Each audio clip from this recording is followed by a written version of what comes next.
Rahman gannet হামলার সাজাপ্রাপ্ত একজন আসামি, মানি লন্ডারিং মামলার সাজাপ্রাপ্ত আসামি, 10 ট্রাক অস্ত্র মামলার সাজাপ্রাপ্ত আসামি।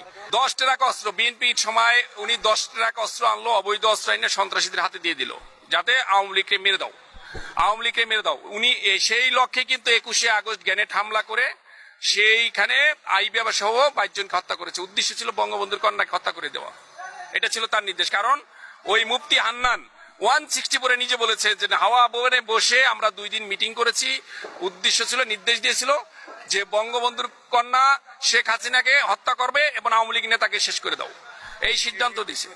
এই নির্দেশনা ছিল তারেক রহমান এবং মুফতি হান্নান 164 আদালতে সেটা স্বীকার করেছে। এবং যেদিন ওই মামলার রায় হয়, আমি সেদিন ওই আদালতে উপস্থিত। সেই আদালতে যখন বিচারক রায় ঘোষণা করছে, সেই রায়ের মধ্যে যখন বিচারক বলল যে 19 জনের ফাঁসি, 19 জনের যাবজ্জীবন কারাদণ্ড, মূল লুৎফুজ্জামান বাবর, আব্দুল সামাদ পিন্টু এদেরকে ফাঁসি, আর তারেক রহমানের যাবজ্জীবন কারাদণ্ড, এই কথা বলার সাথে সাথে উনি লুৎফুজ্জামান বাবর দাঁড়াইয়া বলতেছে, বিএনপির সেই স্বরাষ্ট্র প্রতিমন্ত্রী, যে আমার যদি ফাঁসি হয় তারেকের হবে ডাবল ফাঁসি, কারণ এই মামলার এই ঘটনার মাস্টারমাইন্ড তারেক রহমান, তার কেন যাবজ্জীবন হবে, তার তো ফাঁসি হবে, তার তো ডাবল ফাঁসি হবে। এই কথা কিন্তু বিএনপির একজন তৎকালীন প্রতিমন্ত্রী লুৎফুজ্জামান বাবর তিনি এই কথা আদালতে ওপেন বলেছেন, এটা তো ডকুমেন্টারি বিষয়। তার মানে তারেক রহমান যে একজন সন্ত্রাসী, এটা শুধু আমার মুখের কথা না, বাংলাদেশের মুখের কথা না, এটা কানাডার ফেডারেল আদালত বলেছে বিএনপি একটি সন্ত্রাসী।